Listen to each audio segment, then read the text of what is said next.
16th, 2016.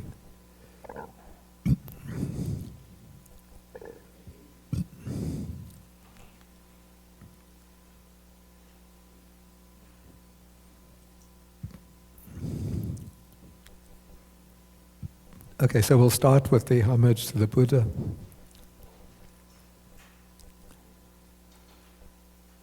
Namo tassa bhagavato arahato samma sambuddhassa.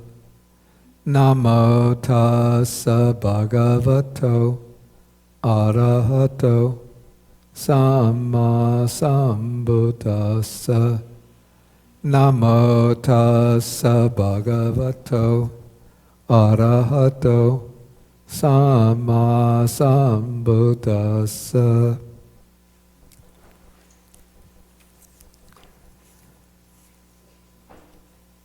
Okay, so we've been discussing the sutta number 148 in the Majjhima Nikaya. This is called in Pali the Chachaka Sutta, which means the 6 sets of 6. And the theme of this discourse is the teaching of non-self, anatta.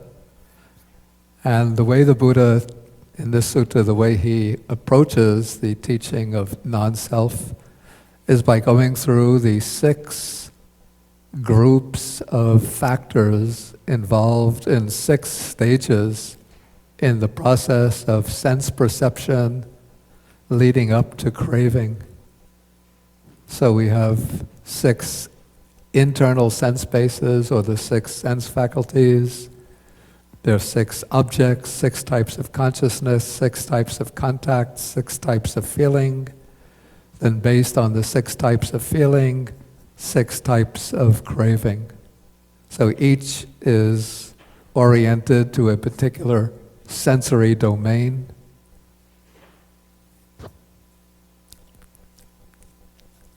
Okay, then the Buddha, in the first part of the discourse, it's actually the second part of the discourse, he develops what I call a demonstration of non-self. No, we need the light. Yeah.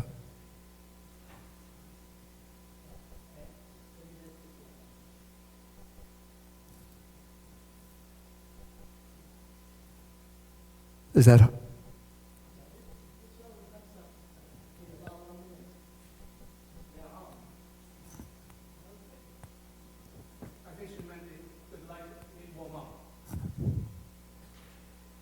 Okay, so he develops what I call a demonstration of non-self. That is, it seems to be using logical reasoning in order to show or to prove or to expose the truth of non-self. And it's done as though he's working through a process of logical reasoning, even though the point of this is not logic, but it's a kind of exercise in contemplation, or let's say a kind of reflective investigation or examination to see why each of these bases or objects is, in fact, non-self. And so what's underlying the notion of self here, this is as I'm sort of reviewing what I covered last time, what underlies the notion of self is the notion of permanence or stability or persistence. So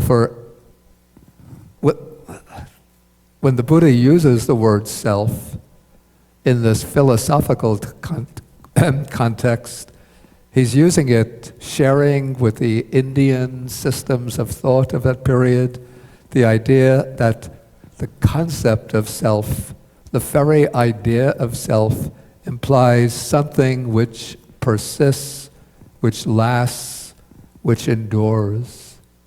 And in most Indian systems, the idea of self is connected with eternal existence, that which exists permanently. In other contexts, when the Buddha uses the word self, this is what I call the ethical or the spiritual context, then he uses the word self in a positive way or an affirmative way, that he speaks about the need to purify oneself, to take responsibility for oneself, to transform oneself, to liberate oneself. And it's using the same Pali word, or in Sanskrit, the same Sanskrit word, atta, or atman. But that's just a kind of concession to the ordinary, call it the everyday or conventional use of the word self. But when the Buddha's shifting over to the philosophical context, where the idea of self, or psychological context, where the idea of self is that which we cling to with the notion, this is what I really am, this is my true identity, then the Buddha tries to demonstrate the invalidity of that notion, or the non-ultimacy of that notion, that this philosophical idea of self does not correspond to anything in reality.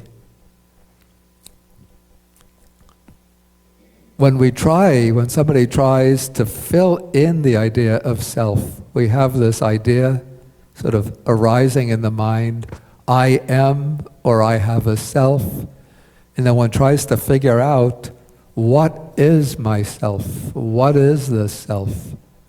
Then one does so by taking one or another of the 5 aggregates and saying, this is myself.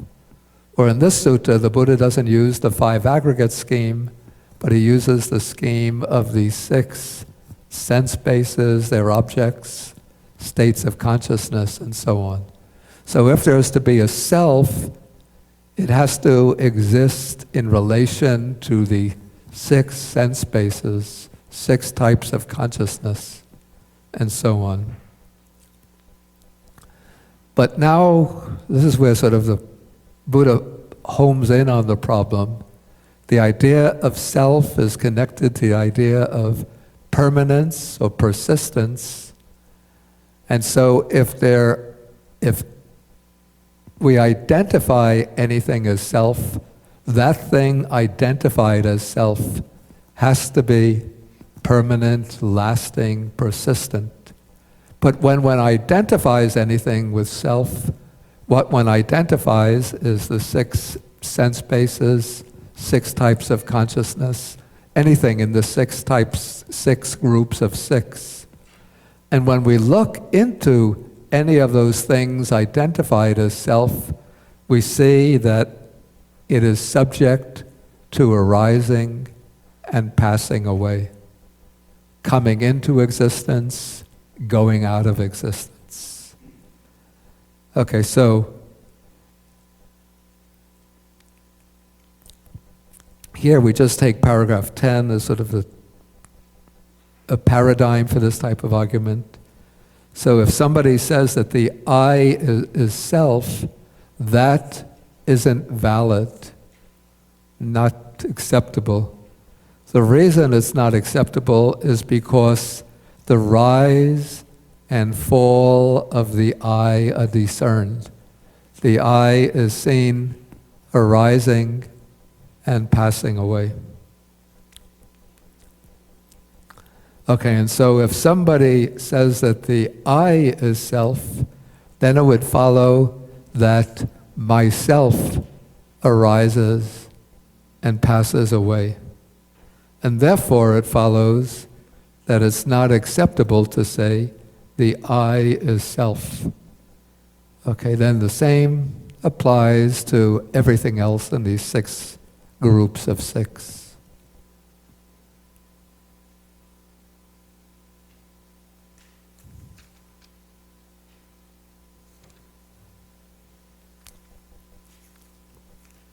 I think that's as far as I got last time, is that correct?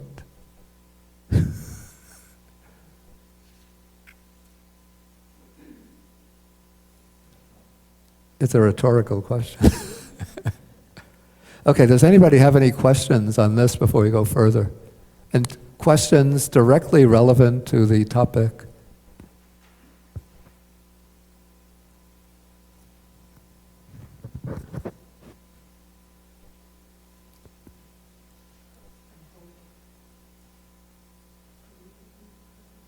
Okay, you speak loudly, Ravi. Spaces. Six internal, six external, whatever. Aren't the internal bases part of the Panchaskandha, which is a... Yeah, it's just that the Buddha isn't using the Panchakanda in this sutta at this point. Yeah, because most of us, when we refer to ourselves, we refer to the body and everything else. Yeah, which is part of Panchaskandha. Not completely in the sense basis as such. Sense bases are related. Yeah, but this sutta is using the sense bases as the theme. Yeah, thank you, Bhante.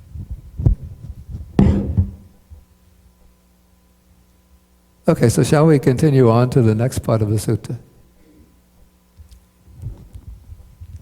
Okay, so now we come to a section which is titled The Origination of Identity. Okay, and this begins, now, bhikkhus, this is the way leading to the origination of identity. And this is a difficult word to translate into English. I mean, the Pali word is difficult. Identity, it's not really satisfactory.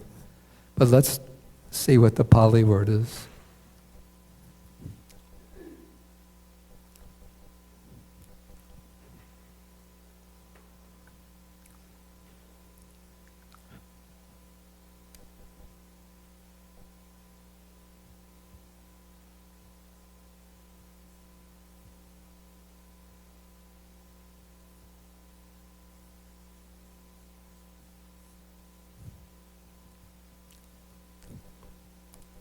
Yeah, the Pali word is sakkaya, which is a compound of the word sat, which means existing, real, present, plus kaya, which normally means body. Now I notice the Chinese translators sometimes often use shan for sakkaya, which is somewhat misleading because then it gives the impression that it's just the physical body that's intended. But sakkaya is the combination of the five aggregates. So the word kaya here doesn't have the narrow denotation of the physical body, but kaya is used in the sense of a collection. And so this is the collection of things that are actually existing that make up one's, a collection of the things that constitute one's actual existence. And what are these things that make up sakkaya, personal identity? These are the five aggregates.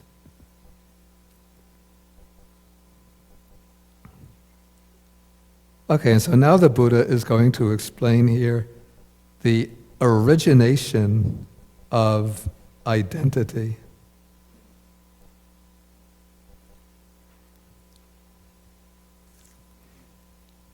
And he does this, again, he's using here the sense bases as the sort of theme of exposition. So he says, one regards the I thus, this is mine, this I am, this is myself. One regards forms, eye consciousness, eye contact, feeling, craving thus, this is mine, this I am, this is myself. Okay, within the statement about regarding things, the way one regards things, we have three terms And the commentary connects these three terms with three different mental afflictions or defilements.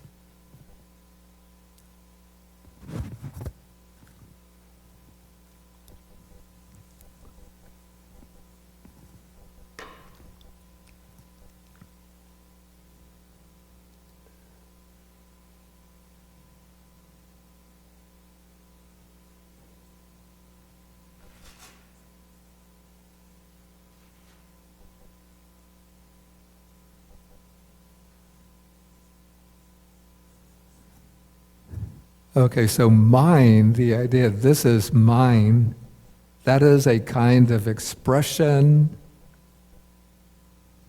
of which mental defilement? What do you think? I think Sandy got it. Say it loudly. Right. So the reason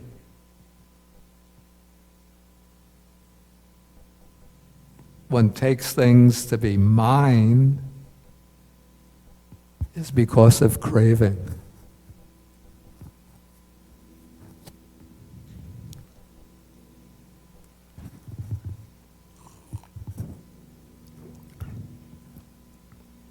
So I see in a shop a pair of very stylish polarized sunglasses and I think I want to be stylish.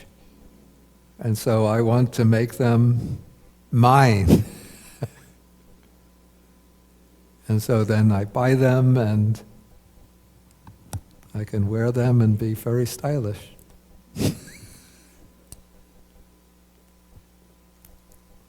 Okay, so this is a kind of reflection of craving. Then this I am is a reflection of which defilement?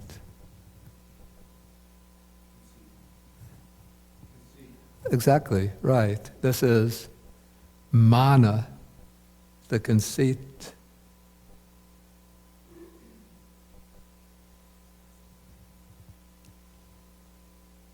Particularly the conceit, I am.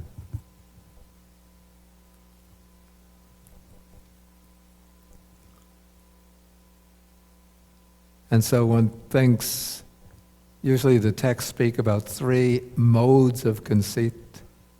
So that when we hear the word conceit, we always think that to have conceit means that you imagine yourself to be better than others. But according to the Buddhist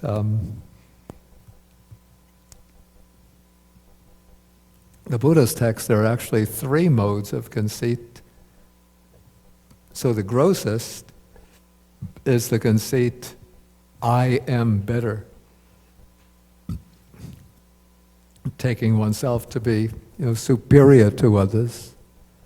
But then there's also the conceit, it's called sadiso hamasmi. The conceit, I am just as good as they are.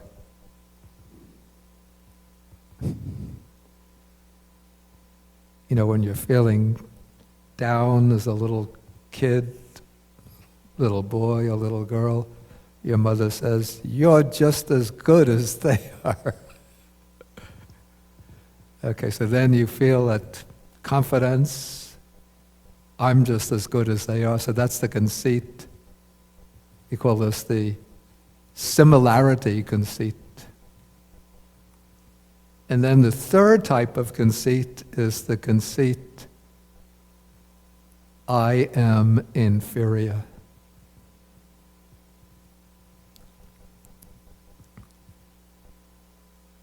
So everybody looks so beautiful, but I am so ugly.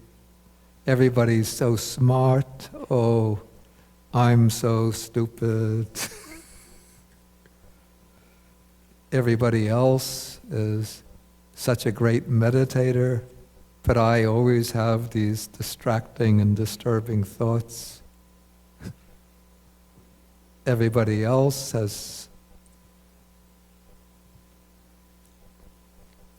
so healthy, I have all of these health problems, I'm weighed down by my karma, So all of this sort of depressed, melancholy way of thinking about oneself is also an expression of conceit. Okay, then the third idea that arises here, this is myself, is an expression or manifestation of what particular mental affliction? This is a little tricky.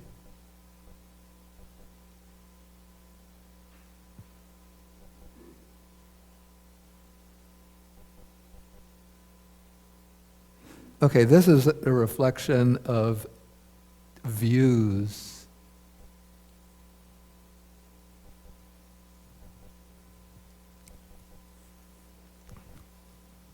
And so,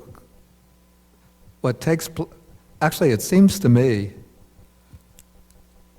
that there's a very close similarity between this I am and this is myself. So the question might come up like, what is the difference between them? And they do, as I said, they seem very similar, but the way I try to describe the difference between them, I would say that the notion, this I am, sort of centers around the idea of I am. So this is a more we'll call it maybe a more spontaneous idea, less philosophical idea, less reflective idea. So it's just the idea I am arises, and then one starts rating oneself by comparing oneself with others and then rating oneself where one stands on the spectrum of superiority, inferiority in relation to others.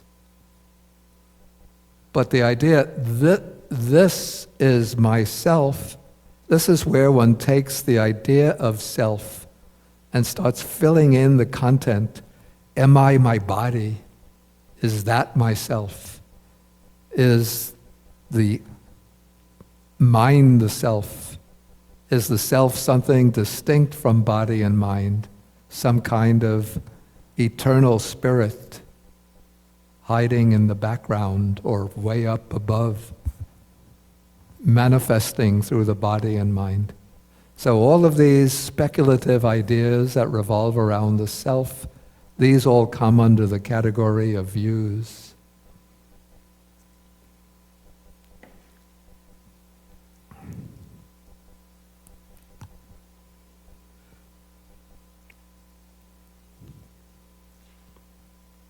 And now the Buddha, or the text, describes this as the origination of Sakkaya, the origination of personal identity. And this could be understood actually in two ways. One, I would say, is the way which is directly visible here and now, in that it's through grasping upon any of these objects, the eye, ear, nose, tongue, body, and mind, and so forth, that one creates a sense of one's personal identity right here and now.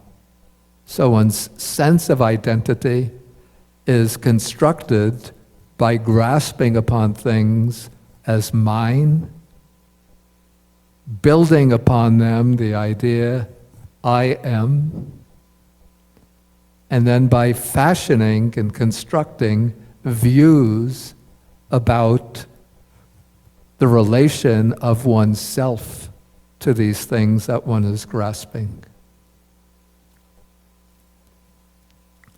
So this is looking at the origination of personal identity from what I would call a direct, immediately visible, this life perspective. But there's another perspective to this, which is the relationship between these ideas of mine, I, and myself, and the construction of personal identity from one life into future lives. And so from this perspective, it's the grasping of things as mine, I, and myself that functions as the cause for bringing into being a collection or an assemblage of the five aggregates in the following life. So because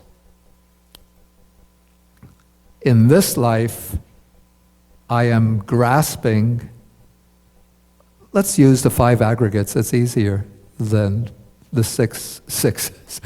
Okay, I don't have to go through 36 items. Okay, because I'm grasping bodily form, feeling, perceptions, mental activities, and consciousness, and thinking, this is mine, this I am, this is myself. So that grasping is attached to these five aggregates, here and now. And the stream of consciousness is carrying along that grasping. And so as long as the stream of consciousness is flowing along based on this physical body, then I'm constantly grasping one or another of the five aggregates with the idea, this is mine, this I am, this is myself. Okay, now the body falls away at death, can no longer support the stream of consciousness. But within that stream of consciousness, there is still that tendency to grasp at mine, to grasp after something as I am, to grasp after something as myself.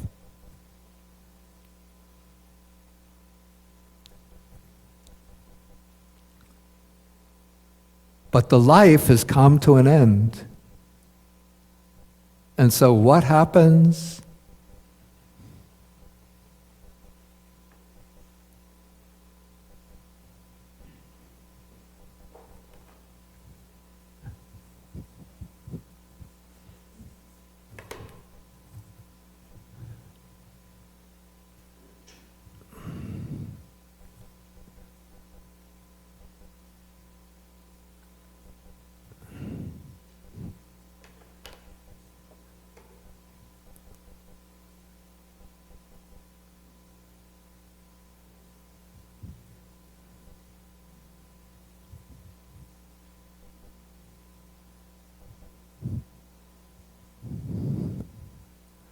Okay, this is Johnny while alive. He's constantly grasping at the five aggregates as mine, I, myself. I shouldn't have used the word. Okay, this is Jimmy. Or Lenny, we'll call it Lenny. Okay, this is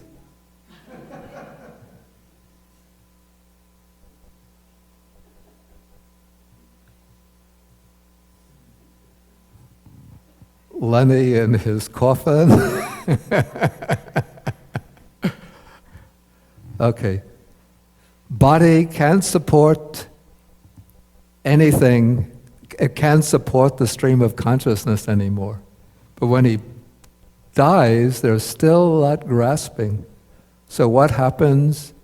That grasping after mine, I, and self brings into being a new set of the five aggregates, which come together, come into being on the occasion of conception in the new life, and then as the embryo evolves and develops and comes out at the occasion of birth, then it becomes the new person, the new being. And so then this new being will inherit no longer Lenny. Let's say he's reborn in India, so we'll give him the name Rajiv.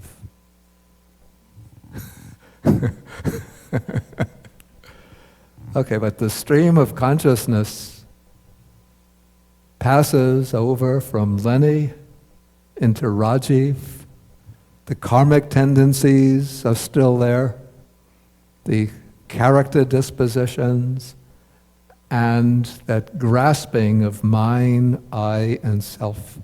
And so that will continue, now based upon a new physical organism, a new set of the 5 aggregates.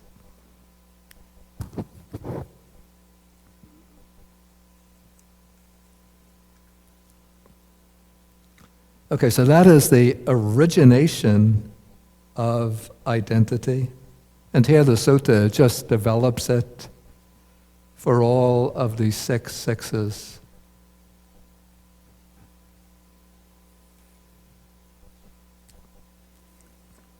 So we don't have to go into the full exposition. Just when you see how it works for one, then it works in the same way for all.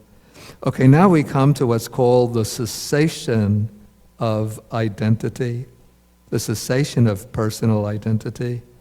And here the text says, one regards the I thus, this is not mine, this I am not, this is not myself.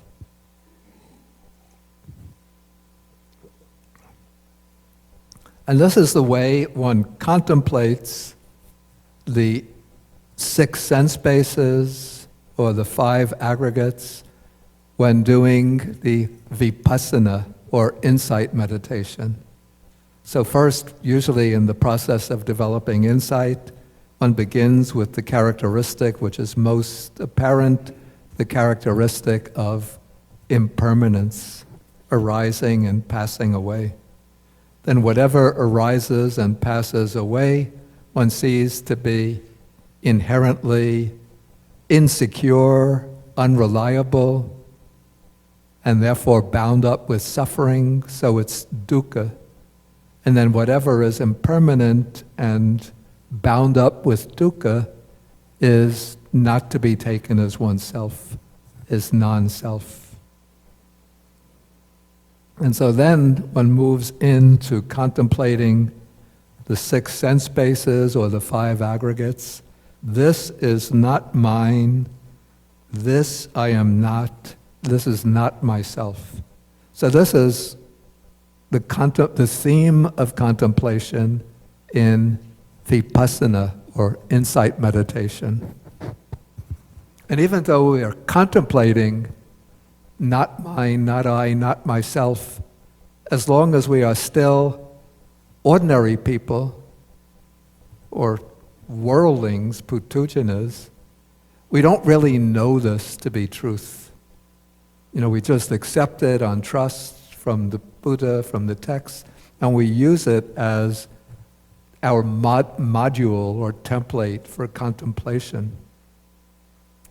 But when there takes place the breakthrough to the truth of the Dhamma, that is what occurs with the attainment of stream entry, then one sees directly, clearly, indubitably the truth of non-self, that the very idea of self is seen to be a delusion or a fabrication, and so that idea of self falls away. And so the stream enterer and those at the higher stages can see directly and with knowledge, not just with trust or confidence, but they see with knowledge this, the 5 aggregates, the 6 sense bases, this is not mine, this I am not, this is not myself. Okay, but for the stream enterer, even for the stream enterer, even for the once returner, even for the non-returner, though they've seen this is not mine, this I am not, this is not myself. They've gotten rid of the idea of self, but there's still a subtle grasping to the idea of mine and the idea I am. I think it was last class I referred to this sutta in the Samyutta Nikaya, the Khemaka Sutta, where the monk Khemaka is explaining how this is the Indian method, the old traditional Indian method of washing clothes. They take the clothes, which are dirty and grimy and sweaty, and then they put it in a bucket of water with, they use cow dung, or anybody know what they use in nature? Lye? Would lye damage the clothes? Oh, I think it might be lime. Lime, not the fruit. Well, lye is an ingredient in making soap. Oh, yeah, then maybe they use lye also. Okay, let's just say the cow dung is what they use, okay. Yeah, no, they use it. That's what they use. So they use it in order to get rid of all of the dirt, sweat, grime, stains, and so on. And then you clear out the water, and the clothes are now clean, but they still have the odor of the cow dung. It's a pleasant odor, because it's just digested grass, that's all. But then what they do is to take the clothes and put them in a casket with ground up sandalwood powder or jasmine, flowers, or other types of nice fragrances. And then, after some time, then they take the clothes out from the casket, and the clothes have a very nice smell. And so, at the stage of the stream enterer, this is like clearing out the dirt and grime of the clothes with the cow dung. So he's gotten rid of the idea of self and accepting the reality of mine and I, but still some kind of odor of I and mine, a subtle tendency to I and mine still remains within his mind. Okay, but then he develops the insight further until he reaches the fourth and final stage of realization. This is the stage of arahatship. And at that point, all grasping after mine and I are purged completely. Okay, so when we speak about the cessation of identity, again we could look at it from the similar two perspectives. First, from the immediately visible this life perspective, that by contemplating this is not mine, this I am not, this is not myself, one is deconstructing one's sense of personal identity. So one is looking at one's five aggregates, but one is removing from them that grasping to them as mine and I, which manifests in many ways as pride, jealousy, envy, self-importance, ambition. Okay, so just by contemplating, even with insight, or even just by reflection, this is not mine, this is I am not, this is not myself. It helps to remove those, we call these the negative subjective tendencies. And it's very useful even to do this as a reflection. To give an example from my own experience, going way back many years ago when I had to give my first Dhamma talks, I was very, very frightened. That I'm going to make mistakes, everybody will be looking at me very critically, laughing at me, asking me difficult questions that I can't answer, or just the worst fear, just sitting there, maybe drawing little pictures in their notebooks.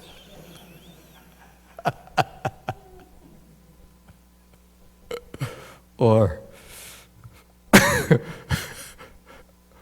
and the Buddha made the most astounding discovery.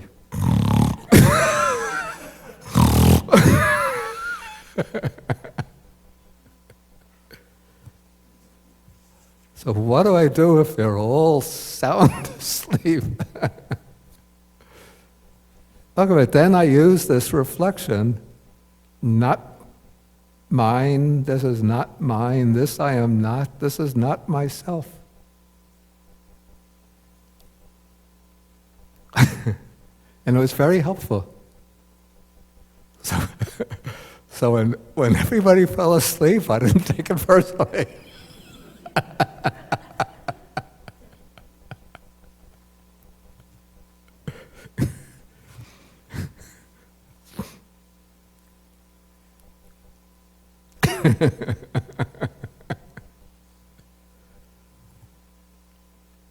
And when somebody asked me a difficult question, I didn't get too angry with him. Okay, so I lost track. Okay. Okay, so this is the useful contemplation in deconstructing the sense of identity that you could use. You don't have to be a great meditator with high stages of insight. But even if you just do this as a reflection, when you're doing your regular meditation, just go through the 5 aggregates, reflecting for bodily form, not mine, not I, not myself. Feeling, not mine, not I, not myself. Perception, volitional activities, consciousness, each one not mine, not I, not myself. Here there is nothing that's mine, nothing, no real I, nothing to be taken as myself. And then you'll see that over time, not just at one session, not just 1 or 2 sessions, over time it helps to improve patience, humility, kindness towards others, consideration of others. And it's moving in the direction, it sort of trains the mind in the direction of wisdom. Okay, then when there takes place the breakthrough to the attainment of the lower stages of realization, then one is in the process of deconstructing the sense of identity. And then with the realization of arhatship, then the sense of identity is completely eliminated. And so the arhat in this life has no idea, or let's say no grasping after the ideas of mine, I, or self. So that is the deconstruction of personal identity that's possible in this life itself, to be realized in this life itself. And then, looking at it from the multi-life perspective, the realization of not mine, not I, not myself, brings an end to this process, repeated process.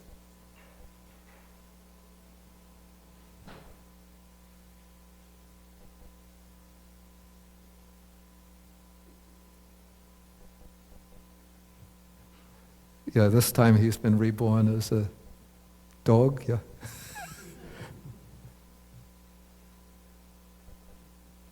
Okay, he can't do that contemplation as a dog. Let's give him a next human life. Okay, so he has a lot of merits. And so now he contemplates not mine, not I, not myself. He reaches arhatship, then passing away. No more rebirth, nibbana.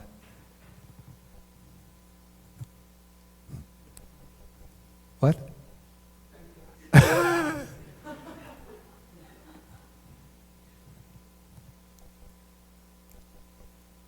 Okay, at this point now I'll ask whether there's any questions.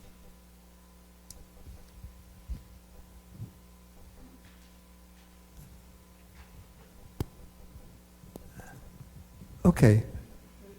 Wait, please take the microphone. Oh, yes, Bhante. What happens to the stream of consciousness when an arhat reaches nibbana? Oh, I didn't want to get into that topic. I'll punt on that question for now, because I think I've dealt with it in previous classes, and it's pretty difficult to answer. Okay. Let us say, I'll put it very simply. The way I understand it, the stream of consciousness becomes nibbanized. That is, it goes outside the sphere of space, time, causation, and it becomes unconditioned. It's not that consciousness becomes unconditioned, but consciousness gives way, because consciousness is always conditioned, arising and passing away. But the stream of consciousness, you could say, gives way to the unconditioned, the ultimate element, nibbana. Thank you. Okay, Barbara?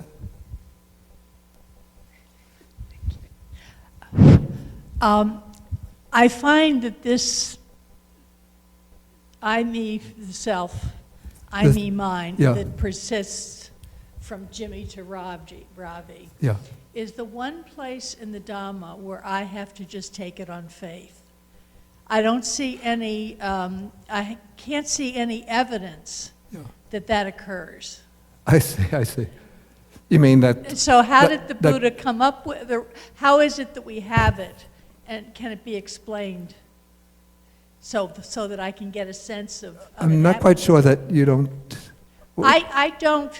I can't believe Yeah. yet that persists into a new life. You mean that the stream of consciousness moves on to Yes. a new life? Yes. Okay, I think I've dealt with this before also. As far as hard, concrete evidence goes, unless one has the ability to recollect previous lives, and I make no claim to have that ability myself, there's no direct evidence. The Buddha's texts, of course, in the Buddha's text, the Buddha again and again speaks about rebirth. He speaks about that he himself recollects his previous lives, that he sees other beings arising and passing away. And then he says that others can develop this ability. It's not like it's a knowledge unique to himself. To gain that knowledge depends on first mastering the 4 jhanas, which make the mind very, very tranquil, and then using that powerful, concentrated mind to go back in time until it brings up recollections of previous lives. Of course, one could say, okay, the mind is capable of almost anything. So you could say that, okay, you get what you think are recollections of previous lives. These are just, very subtle fantasies that the mind is creating, just like in a dream. Now, I don't know how to refute a claim like that. But let me just say that there's been research done by a few very courageous scientists who have had to go against the whole materialistic, physical, reductionistic orientation of the physical sciences. And they've done research in cases where there are like children in, well, especially in Buddhist and Hindu countries where the idea of rebirth is accepted, but also children even in countries, Islamic countries, who claim that when they're able to speak, that apart from the parents, their actual biological parents, that they have another set of parents, and they'll describe the situation in which they were living, what their parents looked like, what their house looked like. And these scientists, particularly one was Ian Stevenson, who was at the University of Virginia Medical School. His famous book was called 20 Cases Suggestive of Reincarnation.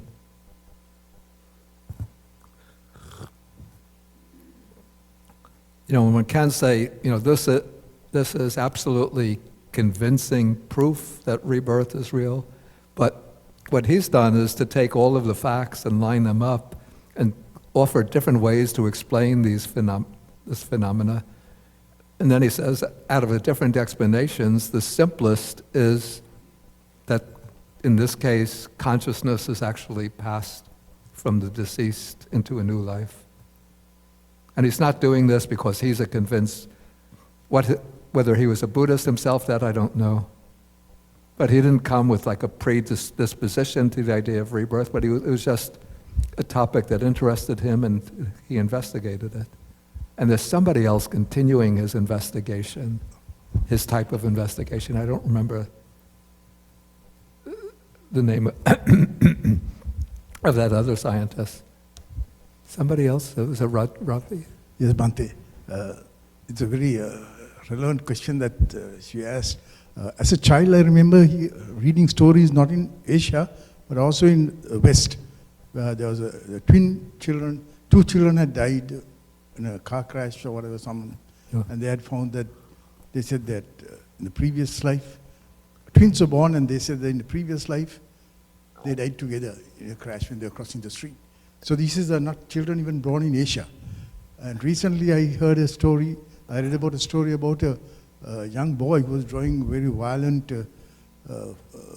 paintings, and they looked into it and he had said that... I'm not catching your words. Yeah, a young boy who was drawing fairly violent drawings, paintings, and he had said that he died when the ship or whatever was in Japan, when they were in that, and it was attacked, probably by the Japanese, and he died. He was an officer in that ship.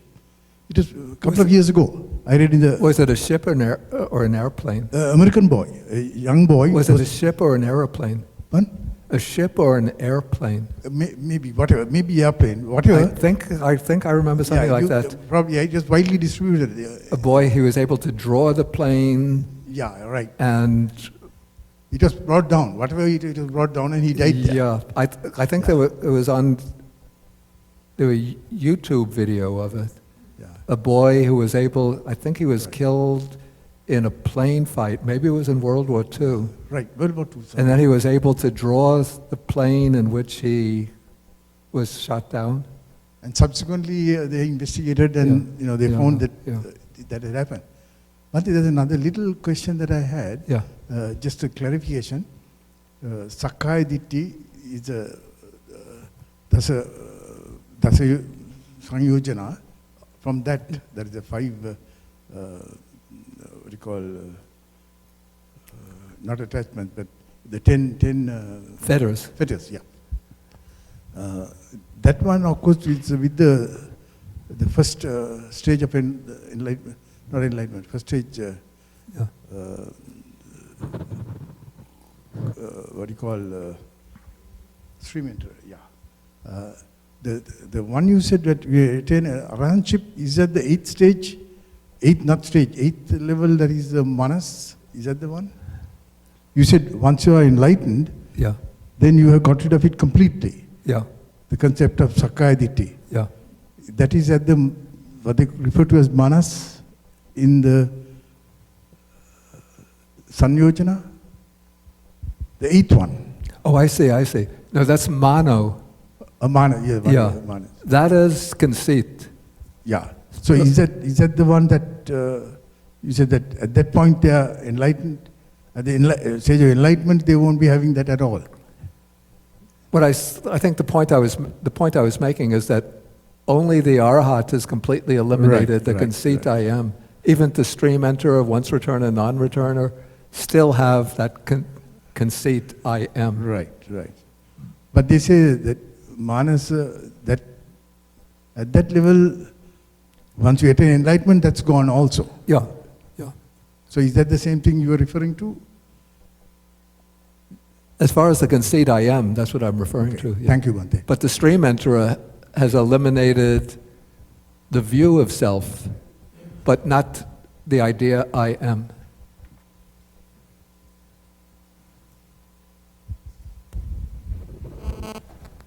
Bhante, I have a question.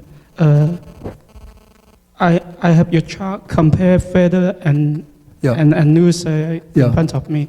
Restlessness, the ninth feather, is not in anusaya. Can you elaborate why it's not an underlying tendency?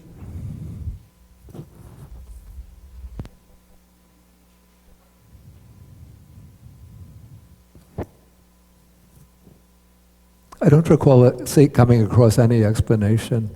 It was just seemed that the anusayas play a more major role as defilements, whereas restlessness is just a kind of disturbance of the mind. That's all I could guess. Okay, I want to move on now to the last part of the sutta.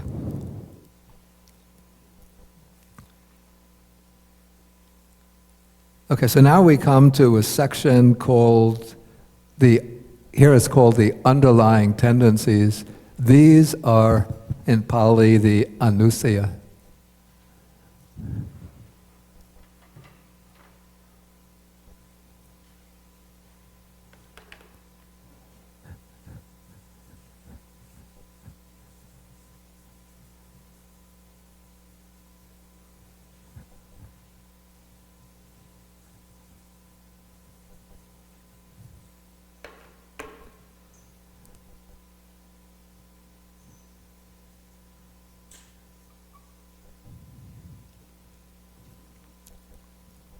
Okay, so the word anusaya, it comes from the stem saya, which means lying, like lying down, and anu, which means along with. So these are things that lie or sleep along with the flow of the mind.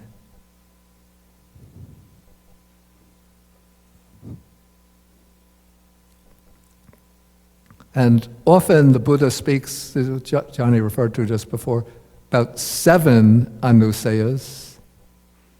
We see them mentioned in Sutta number 18, the 7 anusaya.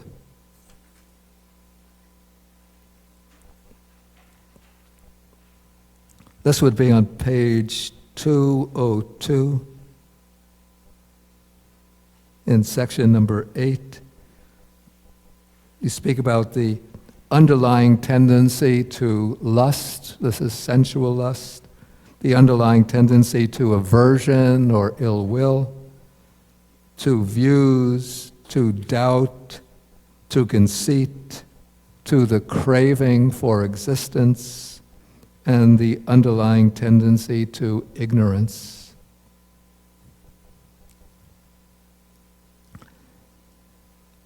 Okay, but in this sutta, this sutta will speak about only 3 anusayas, 3 underlying tendencies or latent tendencies, because this sutta is going to develop or is going to explain the relationship between the underlying tendencies and feelings. And probably this is most relevant because the first part of the sutta developed the scheme of the 6 sixes, and the 5th of the 6s are the 6 types of feelings. And the 6 types of feelings can be divided, or any kind of feeling can be divided into 3 types, looking at it from a different angle. So, let's say we have 6 types of feelings here.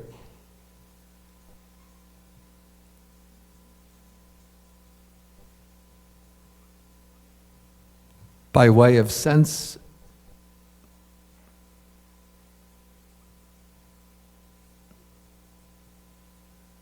domain,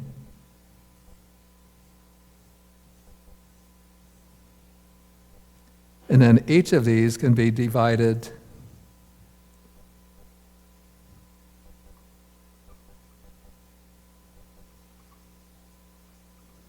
in terms of its quality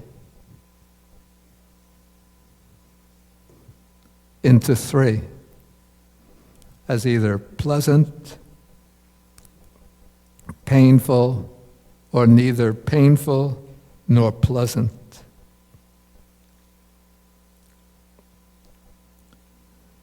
Okay, so this particular sutta begins, as usual, taking the eye, the organ of vision, as the starting point.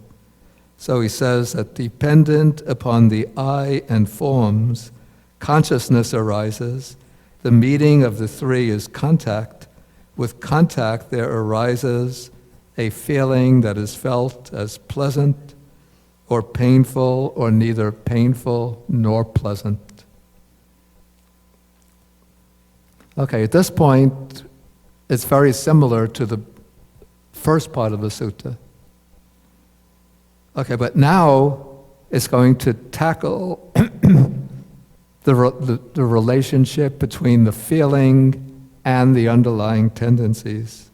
So so the text says, when one is touched by a pleasant feeling, if one delights in it, welcomes it, and remains holding to it, then the underlying tendency to lust, this is the raga anusaya, the latent tendency to lust, lies within one.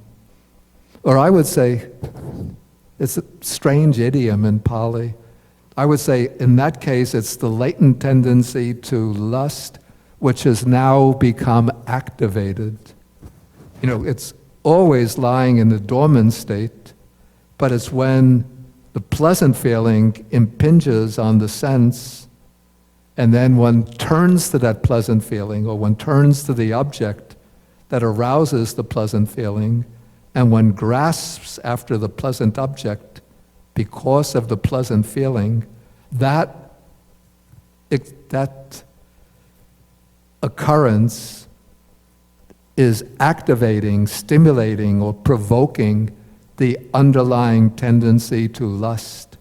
So now that underlying, because of the impact of the pleasant object, the underlying tendency to lust, which had been sleeping, it's now woken up and becomes active.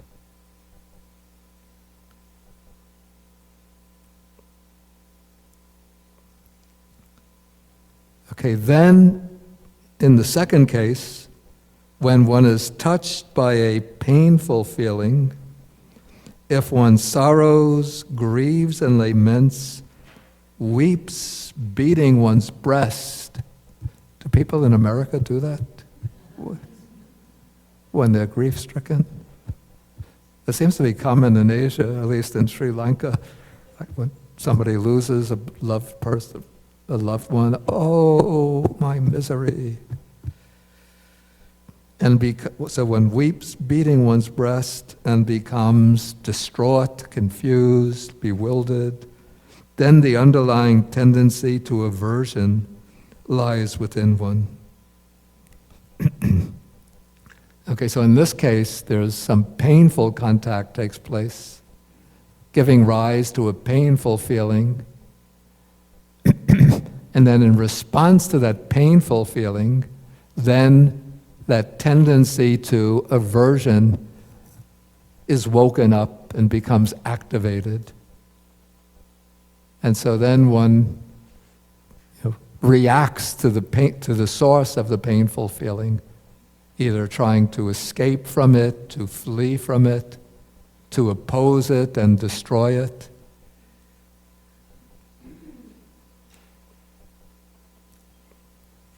And so in this case, aversion is activated, which takes the fear, could take the form of anger, hatred, fear, resentment, annoyance, irritation. All of those are manifestations of this tendency to aversion. Okay, then when one is touched by a neither painful nor pleasant feeling, kind of feeling we call neutral, if one does not understand as it actually is the origination, the passing away, the gratification or enjoyment, the danger or the drawbacks, and the escape in regard to that feeling, then the underlying tendency to ignorance lies within one. Or I would say the underlying tendency to ignorance has become activated. And so, in the case of neutral feeling, in order to overcome the ignorance, one has to see that that neutral feeling is subject to arising, passing away. One has to know what is the enjoyment in that feeling, the pleasant feeling that or the pleasure that lies within that neutral feeling, the drawback in it or the danger, and then the escape or release from it. But if one doesn't understand that, then the underlying tendency to ignorance has become activated. Okay, then the Buddha makes a very powerful statement. He says, that one shall here and now. Let me change the syntax a little bit. With that, without abandoning the underlying tendency to lust for pleasant feeling, without abolishing the underlying tendency to aversion towards painful feeling, without extirpating or uprooting the underlying tendency to ignorance in regard to neither painful nor pleasant feeling, without abandoning ignorance and arousing true knowledge, that one shall here and now make an end of suffering or dukkha, that is impossible. Okay, then the same is developed through the other sense domains. And then we come to the abandoning of the underlying tendencies. Okay, we start off in the same way, up to feeling. Okay, when one is touched by a pleasant feeling, if one does not delight in it, welcome it, and remain holding to it, then the underlying tendency to lust does not lie within one. So it seems to me the way I would sort of reformulate this to myself. Okay, when one is touched by a pleasant feeling, in order to eliminate the underlying tendency to lust, one should not delight in it, welcome it, and remain holding to it. When one delights in the pleasant feeling, then it's reinforcing, strengthening the tendency to lust.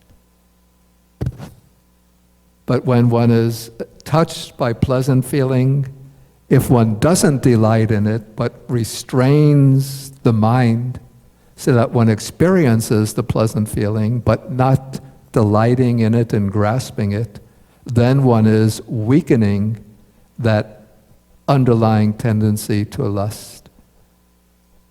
And then when one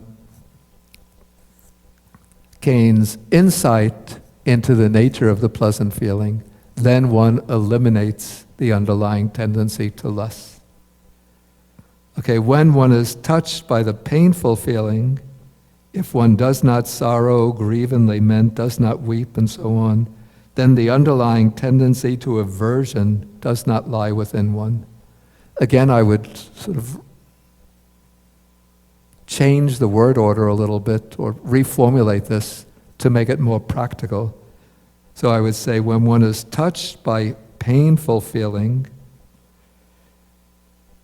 in order to weaken the underlying tendency to aversion, one should not sorrow, grieve, and lament, weep, and become distraught.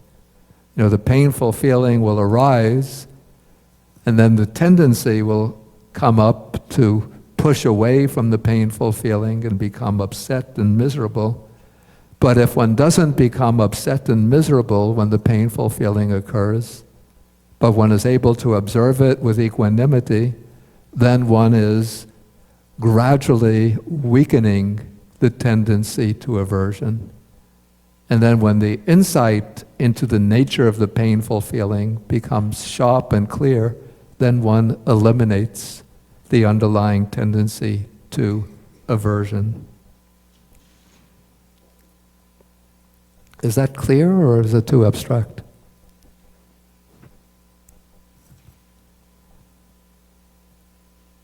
Okay, when one is touched by the neither painful nor pleasant feeling, if one understands its origin, its passing away, and so forth, then the underlying tendency to ignorance does not lie within one. Again, I would sort of reformulate it in a more practical way. When one is touched by the neither painful nor pleasant feeling, one should understand its origin, passing away, gratification, danger, and escape. And in that way, one will be weakening the underlying tendency to ignorance. And when one gains a very clear insight into these things, then one will eradicate the underlying tendency to ignorance.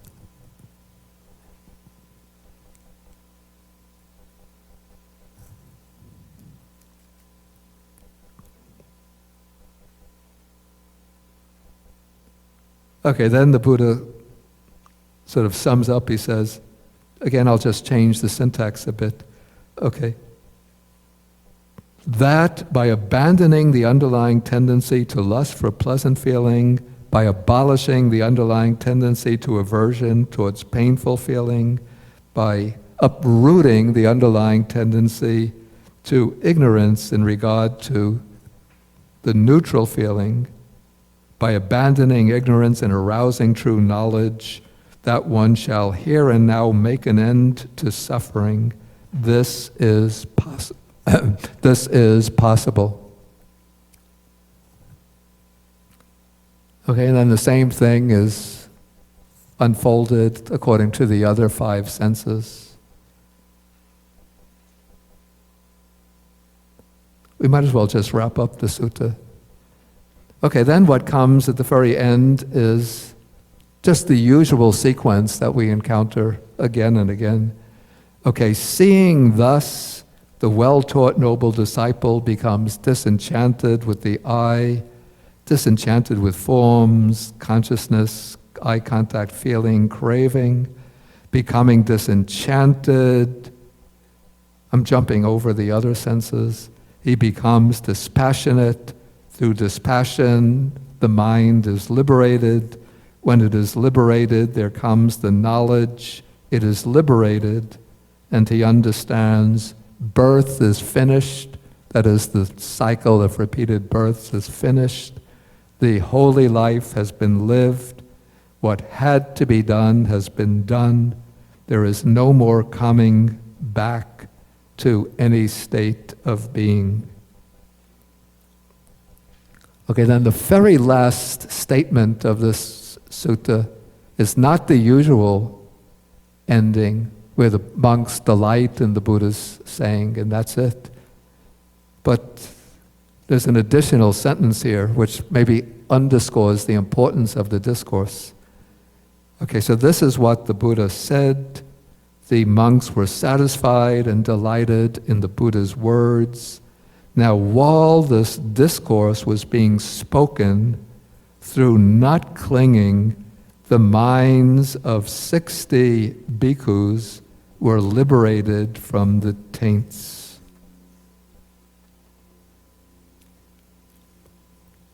Okay, that is the end of the sutta, but then there's a note here referring to the commentary. You see, there's a tendency in Buddhist literature for numbers to keep on increasing and increasing and increasing. So the early stage, say the minds of 60 monks were liberated, and an early person in the early period hearing that would think, wow, 60 monks achieved arhatship. That's fantastic. But a few centuries later, they would be thinking, 60 monks achieved arhatship. That's like saying that some real estate developer has constructed a 10-story building, a skyscraper. In the 20th century, 21st century, we hear somebody has built a 10-story building. What? Nothing to be excited about. So a few centuries later, 60 monks, not enough. We have to have 60,000. And then by the time you get to the Mahayana Sutras, it's 60 billion monks achieved arhatship. 60 nayutas, 60 kodis of nayutas. Okay, so the commentary says, okay, there is nothing wonderful in the fact that 60 monks achieved arhatship when the Buddha first taught the sutta. But each time Sariputta, Moggallana, and the 80 great disciples taught it, 60 monks attained arhatship. In Sri Lanka, the elder Malayadeva taught the sutta in 60 places, and each time 60 monks attained arhatship. And when the elder Tripitaka master Chula Naga taught the sutta to a vast assembly of humans and gods, at the end of the discourse, 1,000 bhikkhus attained arhatship, and among the gods, only one remained a worldling. So it seems a bit like, the Buddha teaches it, and 60 achieve arhatship. How could he claim to be the Buddha when his disciples are surpassing him?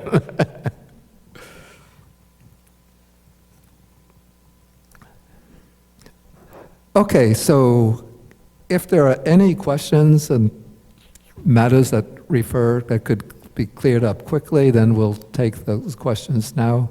Otherwise, we'll come back for discussion after the meal.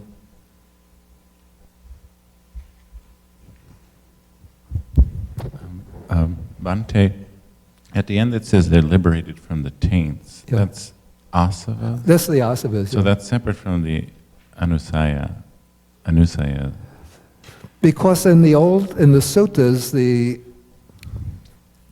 attainment of liberation is always expressed as being liberated from the asavas. Always. It's never stated that way in terms of the anusayas.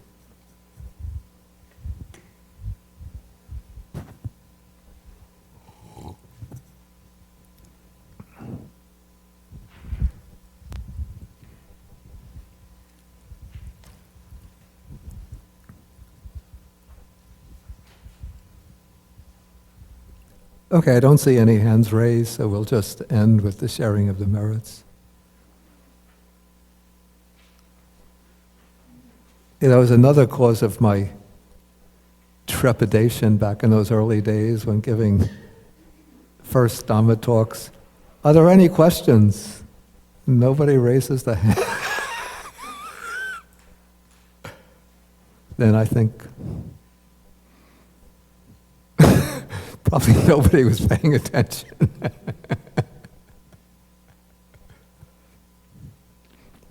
Was everybody paying attention? Okay. So maybe I'll ask some questions when we come back after lunch. Okay, so let us do the okay, yeah, you printed this out here. Okay, because I brought the ones that we prepared last week. I brought them back to my room, saying I'll bring them next week. Excuse me?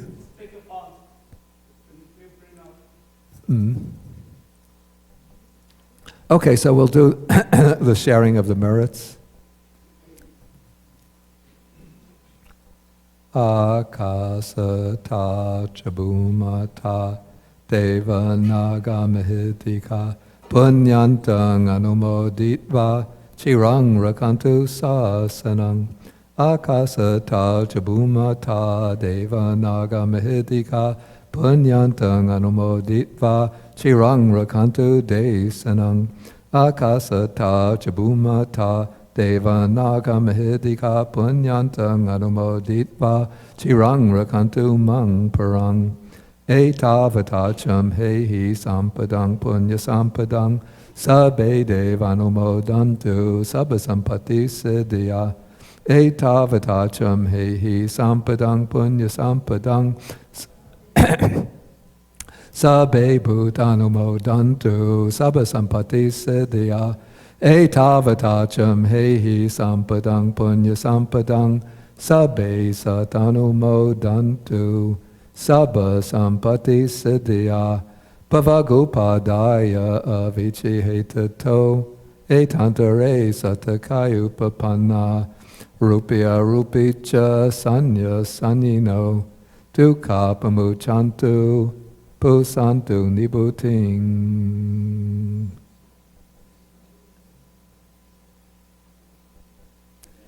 Okay, we end with 3 half bows to the Buddha.